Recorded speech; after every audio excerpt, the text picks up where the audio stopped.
of engineer Sanjeev Agrawal, who is the CMD of the SAGE, has been acclaimed nationally and globally for its commitment towards creating a positive impact on the society and bringing joy in lives of thousands of people, whether be clients, customers, students, or employees. Today, under the SAGE Talks, we have Mr. Krunal Dikshit with us. Mr. Krunal Dikshit is a graduate in engineering from IT branch.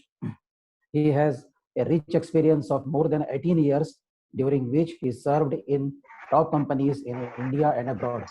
Currently, he is working in Micron Technology Singapore as lead the smart manufacturing and artificial intelligence to enable digitalization across different business units. Welcome, Krunalji, to the forum of Sage Talks. And Thank you. I would request you to please start your session. Thank you. Thank you so much, sir. May I share my screen? Yeah, please. Yeah, I guess it's saying disabled. So.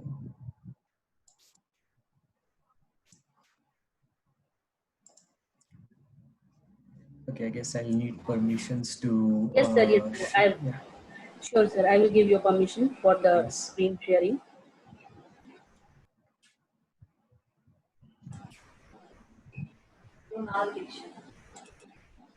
मैं करूँ क्या? मेरे को दिख गया. कर दूँ?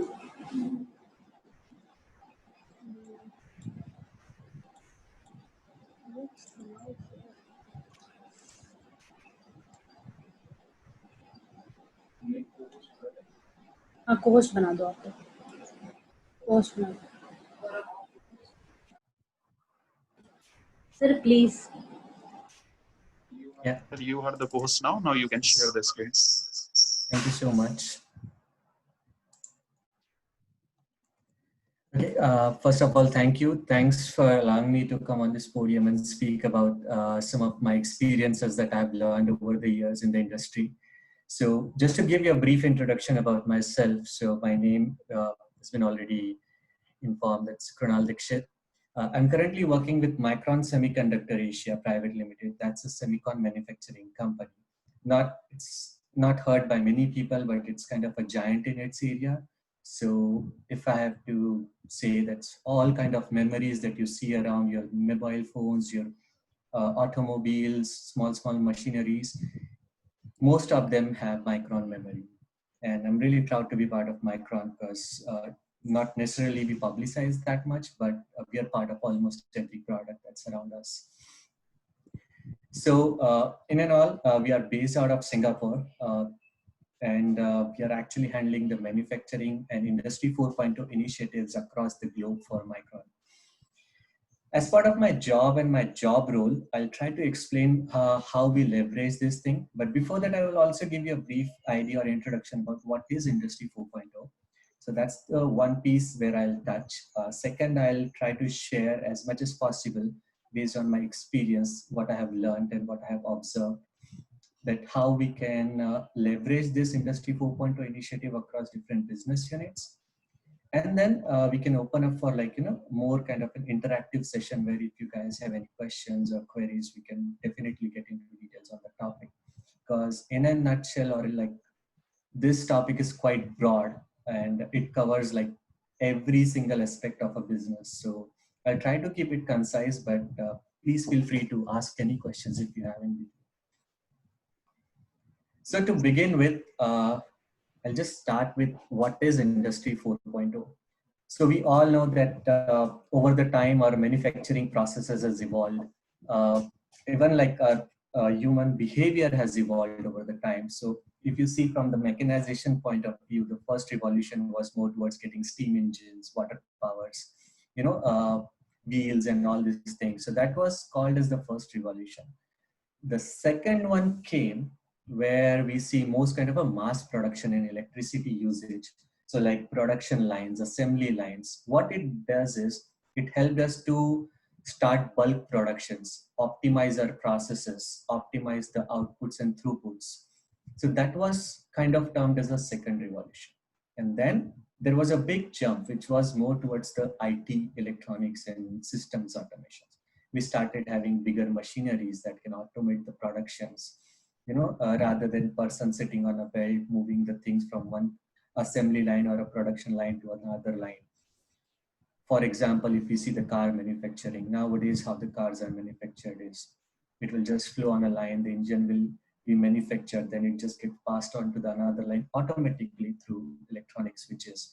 Then it starts getting assembly with the body, bumpers, headlights, tail lights, and then it will move on to the further finishing lines, painting jobs. So it's completely over, I mean, like it's a no human touch kind of a system as of today. And then suddenly we had a data revolution.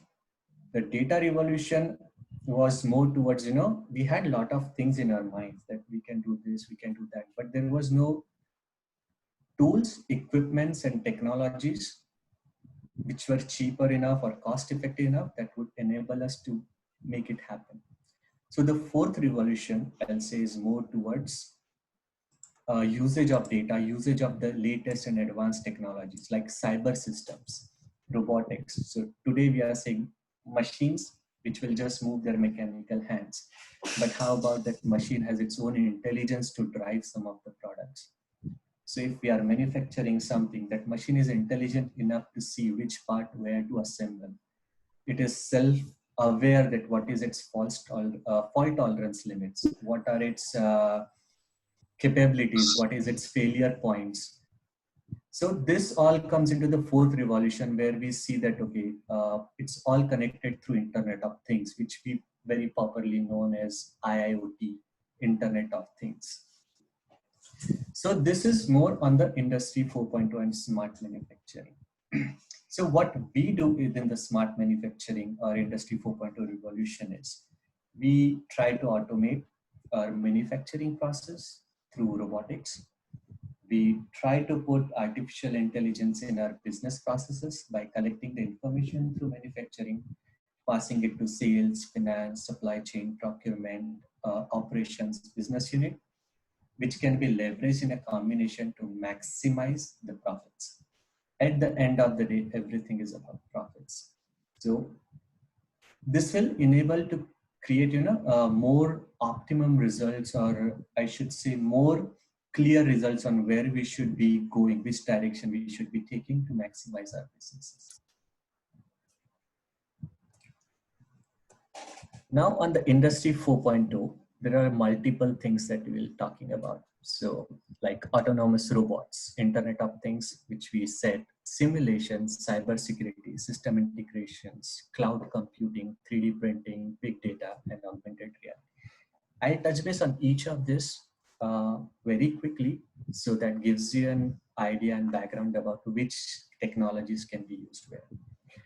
And before we get into all these 9 verticals of Industry 4.0, one thing, I mean, like a lot of people, when we visit actually here local universities within Singapore, or we talk to the other students, basic common questions is like, okay, artificial intelligence is not just only about robots. I mean, that's a perception that has been built up, that it's about, robotics. It's about like some robot will be doing a lot of jobs. If you have to think about what is artificial intelligence, any device, if you can give them intelligence to make a smart decision by themselves, that is a kind of artificial intelligence. This can vary from a scale of a very low to very high. So some can be very less powerful, like, okay, I just give them a pattern to learn and then they will speak. And to the other end, it can go up to the robotics, what we say, and kind of a smart human brain, which can evolve over time, learn over time, and do the activities. Within this business function, our artificial intelligence will lie somewhere in the middle.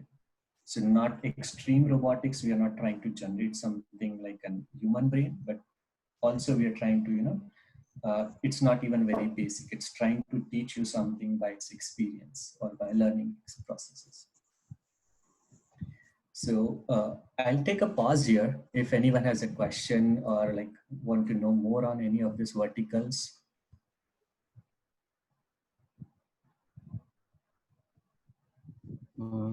Abhigan sir? Any query, Indu madam? Ritu madam?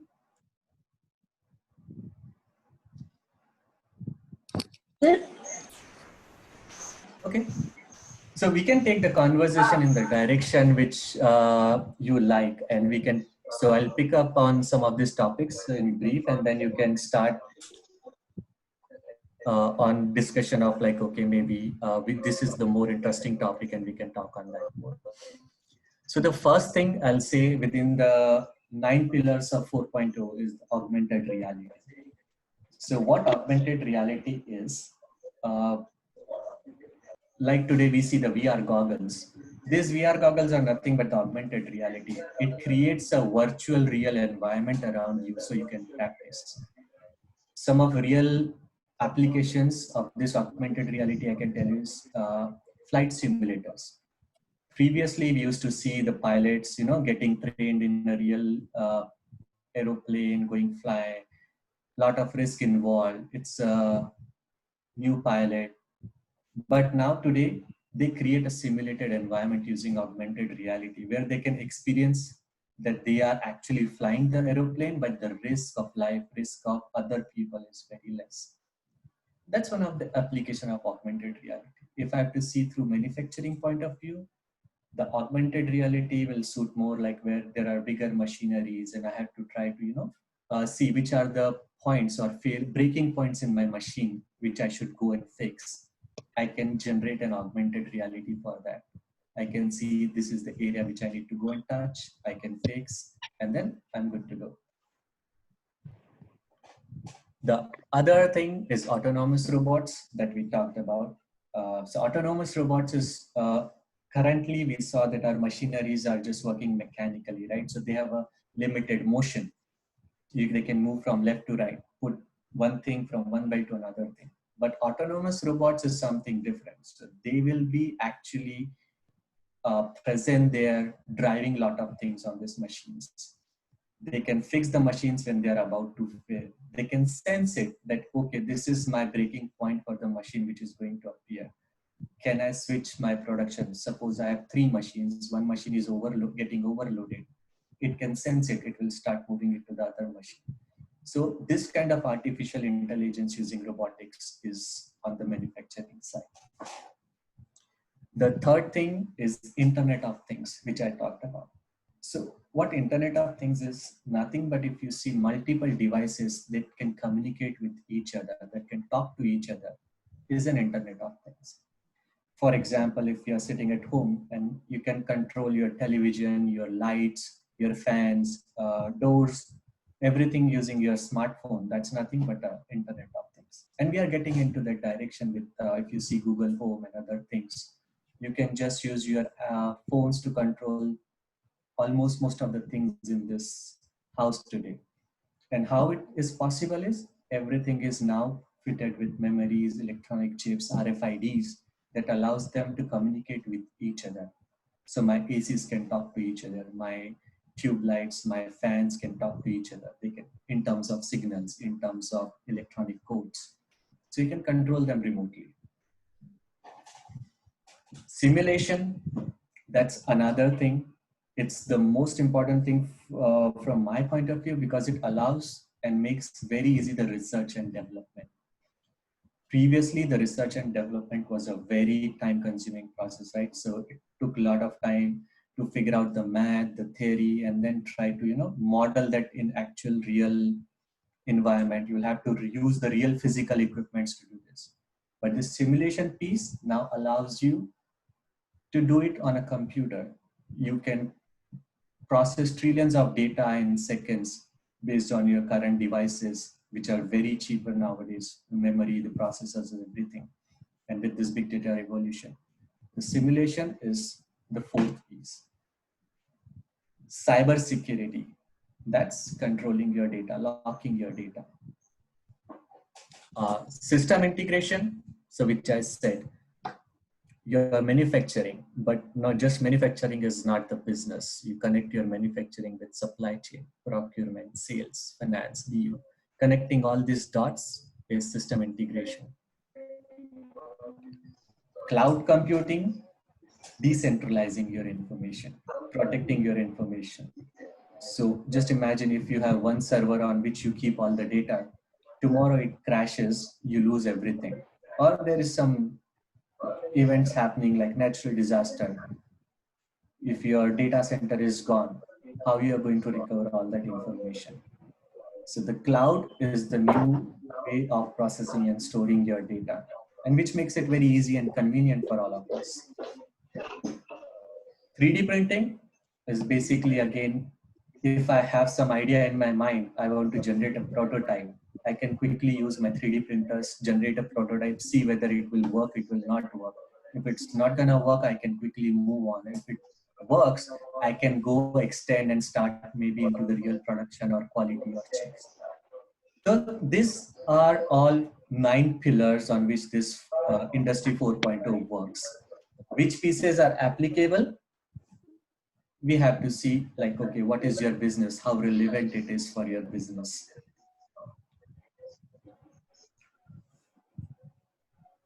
I have this slide. You can read through this one.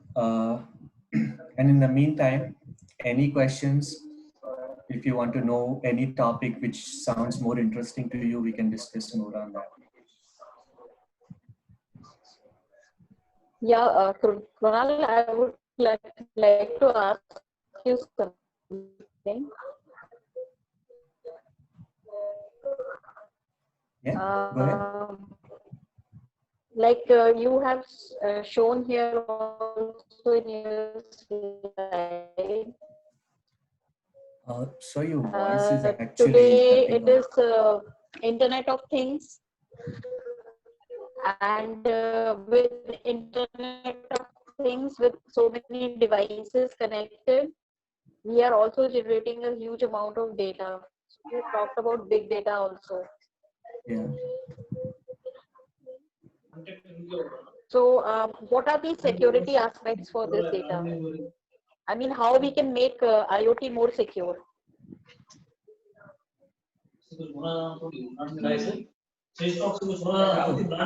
Your voice is actually cutting. Sir इतना ज्यादा करके क्या मतलब है यार?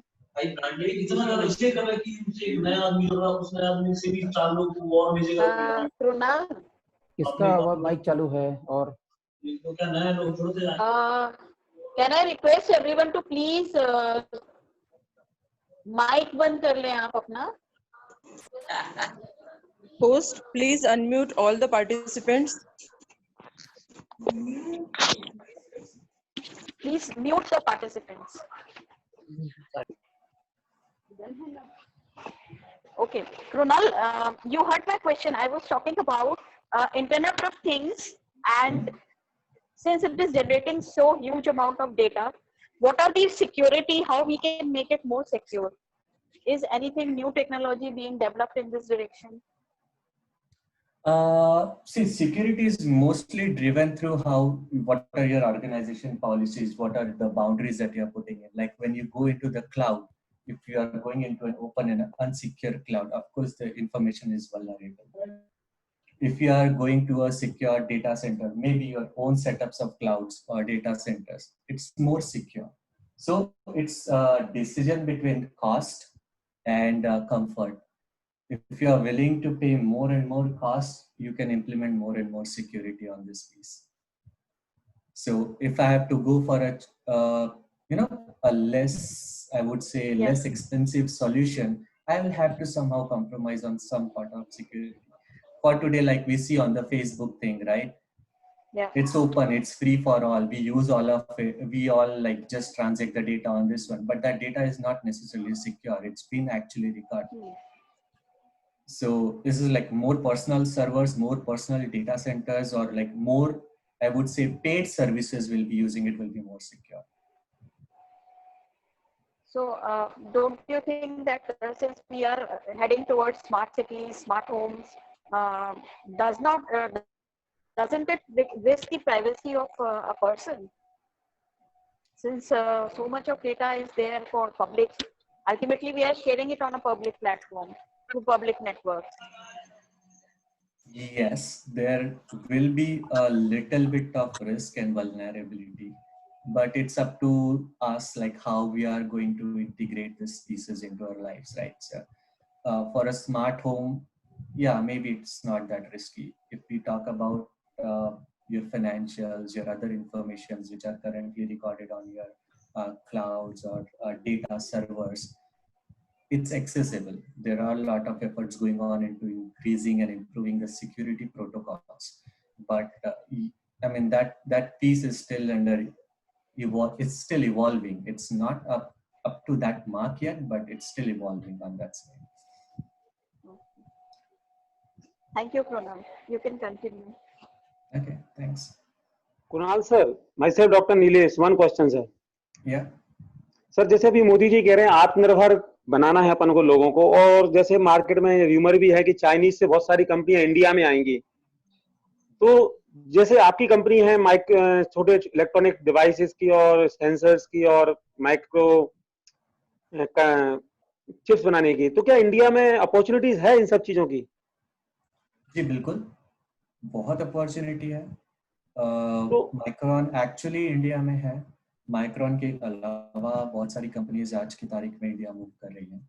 And suppose अगर मैं अपने बच्चों को कहना चाहूँ कि they can start some startup like your company, तो how we can motivate them और what type of skill they need?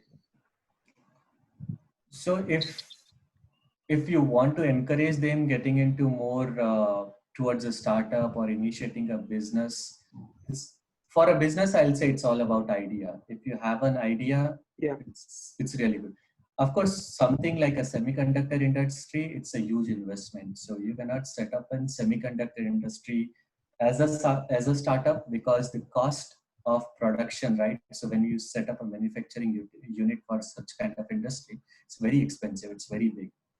So it will really require a lot of investors, because even our single machineries will cost you billions of dollars. So the cost of investment is too high. But I'll still say how I see this is India is still the outsourcing or the IT hub for the world. The technology, the tools, and the brilliance that Indian people have on this in these different technologies, it's of course a chance for us to leverage. If you will see, a lot of companies from outside are moving to India, especially their IT sets. Most of the companies are bringing it into the India. How we can see it to kids or to the students is keep updating yourself. The one thing in today's world that's not going to last is constant. So everything around you is going to change. What I'm talking today will change very rapidly tomorrow. If you see from how we are changing from our data sites to now it's getting into artificial intelligence, over the time it will get into more complicated artificial intelligence. So keep updating yourself and keep learning new things. That's the message I would give to everyone. Okay, thank you, sir. Yeah, thank you. So I'll just touch base on like few of the functions of when I started, right? So as my job role, even not in this company, even in the market, if you see business, what this job role requires is to look at different business units and make them talk to each other. In a simple way, that's my job profile or my job role. So I look at manufacturing. I know what's happening into the manufacturing, how I can pick up that information, how I can pick up my supply chain information, operations, research information, combine it together to maximize my company's performance and benefits. Now, to give you an example, like we can talk about supply chain. What supply chain is, it looks at end to end of, if I'm manufacturing a chip, it requires hundreds of pieces. It requires a process. It has a time to manufacture. It goes on 10 machines. What materials I need to buy to manufacture one chip? How many chips I'll have to produce to make this much profit? Even if I produce it, how many I'm going to sell in the market? So that's called demand forecasting, demand sensing. So we check like, okay, how many people are in, suppose I'll give you a hypothetical example. Samsung is going to launch a phone. We make a part for the Samsung. So what we'll do is we'll try to sense what is the market share that Samsung is going to increase by introducing this product. if they project that they might be selling 1 million units, we'll try to sense our demand based. If Samsung is going to make 1 million units and he buys this product A from us, we have to plan accordingly. We will also start manufacturing this much of units so that when Samsung comes to us and asks for this many products, we can give it to them on time. Otherwise, it will go to some other company to buy that. So that's where your artificial intelligence, your big data, your data sensing comes in, that it tries to sense the demand based on people's behavior. What Ritu ma'am asked earlier, right? You see that Facebook people try to search and scroll. If you try to read more and more about that product, it means more and more people are interested about that product. So this kind of intelligence is used to sense that, okay, what's coming your way, which is also termed as, predictive modeling in some languages, that, okay, we'll try to predict what's going to happen. And based on that, we will manufacture. This signal will be sent to manufacturing, they will start producing. Procurement, I can give you a recent example, like based on COVID. One thing everybody learned from COVID situation is we have to be risk ready. So today, if I'm buying something from China, and if China goes on a shutdown, my company will shut down because I don't have any raw materials to start my own production. So that's kind of a risk analysis also, which is very critical, that we try to sense, okay, what's going to happen if I'm buying from particular company in China, if they shut down, my business will go down. I should start thinking about how can I diversify my portfolio? How can I, rather than buying from one, I can buy from three. I can negotiate with them on getting the best prices from all three. Mitigate this risk options. What happens sometimes if there is a natural disaster in my, like in one of my locations where my factory is situated? If my factory goes down, my production goes down. How I'm going to mitigate those risk options? How I'm going to, what I'm going to tell my customers, how I'm going to give them their products. So these are the thing all goes under risk analysis, risk assessment that we do through artificial intelligence. And of course, research and development. So when we say big data, now big data is a big keyword, but ultimately what it does is the memory chips, the processor, everything has become so, I would say the prices are gone down. So the technology has become easily available to us. So we can process bigger data, we have bigger servers, better capabilities. So processing trillions of data and identifying patterns, coming up to some conclusions, research has become very easy using those big data portfolios. So these are some of the business functions, how we use end-to-end. Within sales, you can, again, what I said, demand sensing, can go use your machine learning algorithms to see what people are searching on Google, what people are doing on Facebook. You can sense this data, see what are the trends in the market, which particular product is going to be in demand, which particular product is going to go down. And you can see these are some of the practical things I'm talking. So like if you scroll your Facebook, you will start suddenly seeing some of the ads, which are the products either you were thinking to buy, or you might have searched on Google, or you might have searched somewhere else, and you start suddenly seeing ads popping up about those products. So this is basically your market sensing. They sense like what people want, what they're interested in, and then they try to give them information. As a business, how we should look at it is, these are the things that people are interested in. How many of these things are important to us? If you are buying 15 products which are highly available or high on trends in the market, if my raw material or if my product goes into 5 of those, I should plan accordingly. So that gives me my information from artificial intelligence or data sensing, that okay, how I should drive my business, which direction is the right way to go. So this is how, in a nutshell, we optimize the business processes from end to end.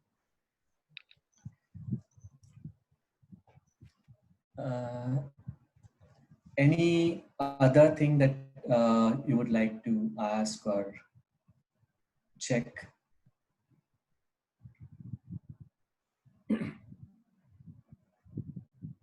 Any questions? Abhigyan sir or anybody? No, sir. Okay. So now this was more about, towards what this industry 4.0 is, what are these different technologies, business functions, and other Krunal? things. Yeah. You were talking about data. Sorry, you can cut off. I cannot hear you. Yeah. So from where we can get the data, like we were doing some research also.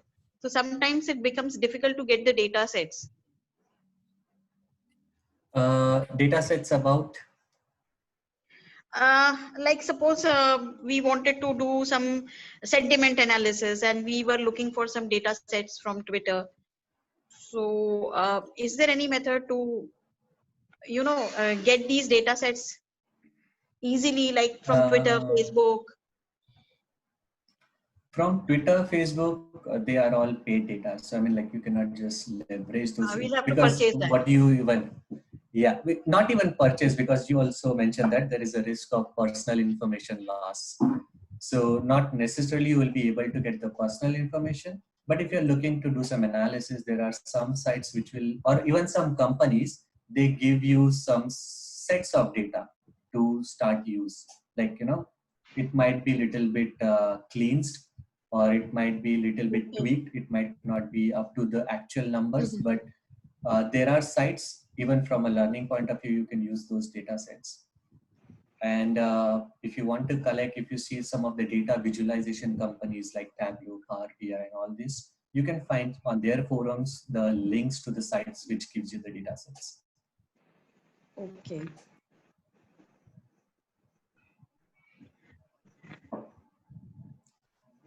Hello, this is Kalpana Kunal. Can you elaborate on augmented reality? So augmented reality is more towards, bringing the environment around you as a through computer graphics. So if you have seen the VR goggles nowadays, right? What those VR goggle does is it just projects a 3D image of a particular situation or a particular location to you. So it's a complete set of scanned images that are there, and then you can combine it to make a 3D environment around you using those classes. For example, if I have to, what I said, right, for the pilot example, like when you see the aeroplanes, and I mean, like when you see the pilots that are getting trained, previously in the older times, what they used to do is they used to really take them on a plane and try to teach them fly. It was a risk. Now what happens is it's more of they create an environment of them flying, though they are not flying. It's just some glasses that they put on, and then they see that, okay, it's all real that's happening around them. So that is more on the augmented reality. We are not getting into this augmented reality piece much from our business point of views, because these are not something that we'll be leveraging on. But there are some industries like gaming industry. That's one of the areas which is more towards augmented reality or virtual reality. You see the Kinects, the Xbox, PlayStations, they create those augmented reality games. And some of the videos, apps nowadays are there for augmented reality, which you can use through VR goggles. So these are the areas where it's more popular.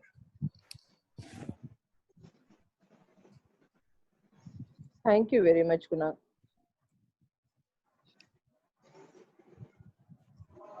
Okay. So that's actually that's all from my side on this industry 4.0. I know that's it's a very vast and bigger topic, so we can, even those 9 pillars which I'm showing, you can drill down much into the details of each and every piece. But given the time constraints and what we wanted to share as an overview, I tried my best to give as much as information possible. But feel free to reach out to me, or if you have any questions or any discussions that you want to have, I'm open for that.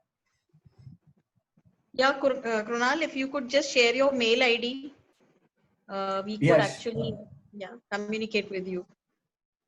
It's krunal.dikshit@gmail.com. Okay, so, Krunal, thank you. Yeah, and you can talk about big data processing, data science, machine learning, And these are the topics we can get into details, but it's too deep, and the areas of applications are so many that it's really difficult to touch each and every piece. Yeah, definitely. So even it's because most of this area is under a lot of research, a lot of work is being done in this direction. So definitely, Krunal will be in touch with you because we are also working in the area of big data, IoT, and machine learning. So definitely, we would like to have some insights from you. And Sure. yeah, we will be contacting you. I have saved your No mail ID. problems.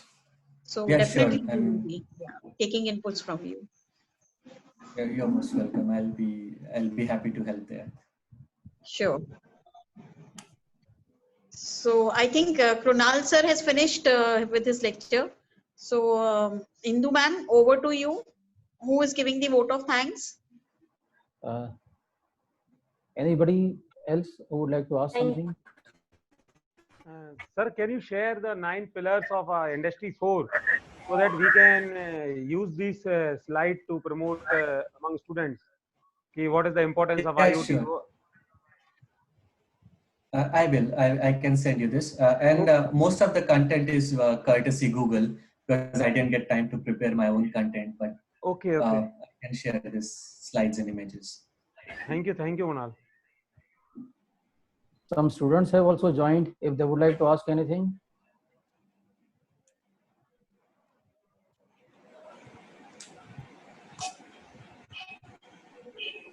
Ritu madam? Yes sir. Students अगर कुछ पूछना चाहे तो? Students में कोई कुछ पूछना चाह रहा है? I think they are muted. अगर they may raise their hand. उदिता, आपको कुछ पूछना है बेटा? No ma'am, no doubt. Okay. Pooja Gaur is there. Dishan Ansari. Abhishek Jain. I think students का बहुत सर ये एरिया नहीं होगा अभी थोड़ा. Okay. क्योंकि बहुत सीनियर स्टूडेंट्स नहीं ज्वाइन किए हैं. Okay. तो this is more of like latest area और बहुत सारी चीजें सर ने बताई हैं. Probably they will not be able to relate with it. इसीलिए वो questions नहीं पूछ रहे हैं सर. Okay. I understand. मतलब as a student, it's really difficult to relate with these things. It's difficult to relate to. तो जब हम इंडस्ट्री में काम करते हैं, it becomes more relatable. I have been a student, so I still feel fresh कि मैं ज़्यादा टाइम नहीं हुआ है मुझे पास आउट होके, but it's been a while कि अभी टाइम लग गया है इतना सारा. बट स्टूडेंट्स के लिए मेरा एक ही मैसेज रहेगा, it's not a rocket science. ये सब जो चीजें हम देख रहे हैं, जो आज आप लोग पढ़ रहे हैं, it is the core concept. ये सब चीजें उसी पर बनी हुई है. तो जब आप एक्चुअली काम करना शुरू करोगे, आप you will be able to relate more कि ये तो वही चीजें जो हमने पढ़ी थी और उसी के ऊपर ये बनाया है. So everything is building on top of each other. हर चीज का कोर बेसिक आपका डेटा सेट करना. आप जैसे क्लाउड हो गया, हम डेटा यहाँ रखे या क्लाउड में रखे.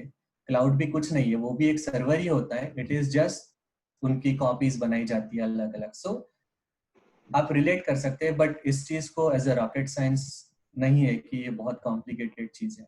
आप जो पढ़ रहे हैं वही आगे जाके इवॉल्व हो रही है. Very nice.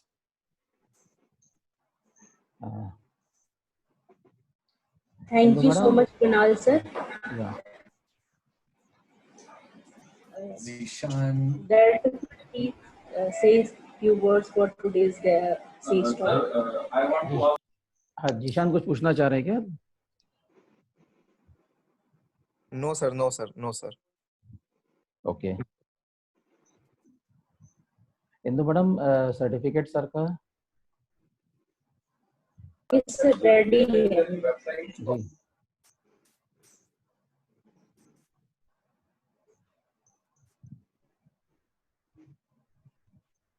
Can you please show us? One participant asked some questions. Chetan sir, kindly ask the questions. Chetan sir.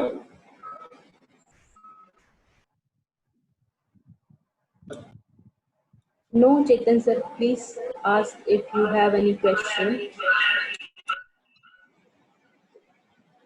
I don't think so there are any questions. Are there? Chetan sir, कोई question है क्या? Sir, I want to ask that is there is any particular website which can provide that data set, means like Twitter data set or Amazon data, something like user data set. Is there is any particular website for that? You cannot use directly Amazon or Twitter data set, but there are some websites which I'll try to share the list with Pagesh sir later, which gives you a dummy data set. So dummy data set is basically, it will not be about a real person, but what kind of data is there. So you can consume it, because most of the companies won't share their real data, right? It's about their personal information. So dummy data, definitely it's available.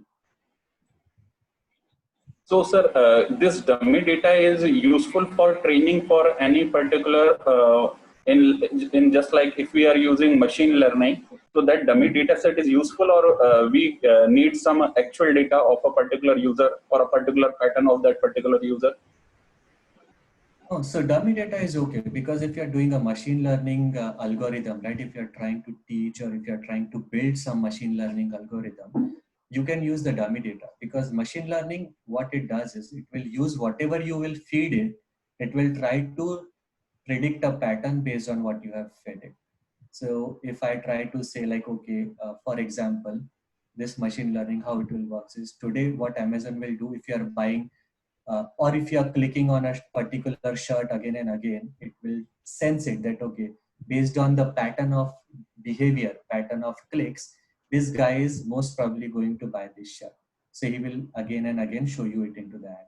So now if there is a dummy data I create for you, which can be of anything, you can run a, how, if you want to know or learn how to write that machine learning protocol, you can use that dummy information. Outcome will also be dummy. Okay, okay. Thank you, sir. Thank you so much, sir.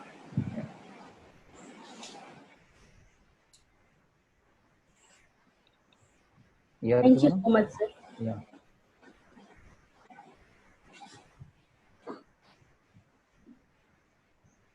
So should we conclude? Yes, sir. Okay. Ritu madam, would you like to propose vote of thanks? Or Indu madam is taking that responsibility? I can propose the vote of thanks. Indu Please. ma'am, please give the virtual certificate to Krunal sir. Sure, ma'am. Next.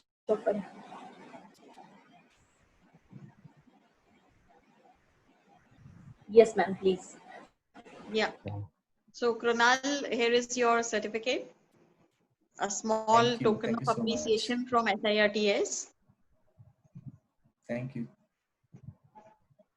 Thank you so much, and thanks for inviting me and allowing me to speak and share my experience. Yeah, thank you, Krunal. It was a very insightful lecture, because you have discussed about so many things, about cloud computing, about IoT, about augmented reality, and we were like in a very small time we were able to get some light on that. I'm sure students must have benefited from this lecture. So surely we'll be in touch with you whenever we are doing some work on in this area, in this direction. At least I will be in touch with you, because I would like to have some insights on certain things. And thanks a You're lot. most Thank welcome. you so much, Krunal, because you have spared your valuable time, and I'm sure you were working, and it's a pleasure to interact with you. And thank you from all of us. Thank you from Director Sir and from the whole team of SIRTS. Just a minute, Ritu madam. Krunal ji, she is Dr. Ritu Srivastav, PhD in Computer Science and Engineering, and she is working as Dean Students Affairs in our institute. Oh, thank you. I'll really like to be in touch. We can, I mean, like if I can help students in doing some of the work or learn in this area, I'll be happy to help. Yes, yes. And when the lockdown opens up, we will like to have you physically here for a lecture for the students. Sure. You will have to, I hope so. It opens up very soon. Ritu madam will be providing you air ticket from Singapore to Bhopal and return. I can try for that. Sure. Okay. Thank you, Krunal. Thank you very much. Thank you. You came here on such a short notice. and enlightened us with the technical aspects of computer science and engineering in very simple manner. A person like me from mechanical engineering department also could understand a lot. So I am very much sure that our faculty of computer science must have been benefited largely by this. So thank you very much, and we'll love to have you once again here with mainly with students, and I hope you will provide some stuff for students as well. So thank you very much, and bye. Thank you. Bye-bye. Thank you so much, sir. Thank you. Thank you, sir. Thanks. With the Bye-bye. kind permission of director, sir, shall I end the meeting? Yes, ma'am. Thank you. Thank you, Indu ma'am. Thank you. Thank you, ma'am.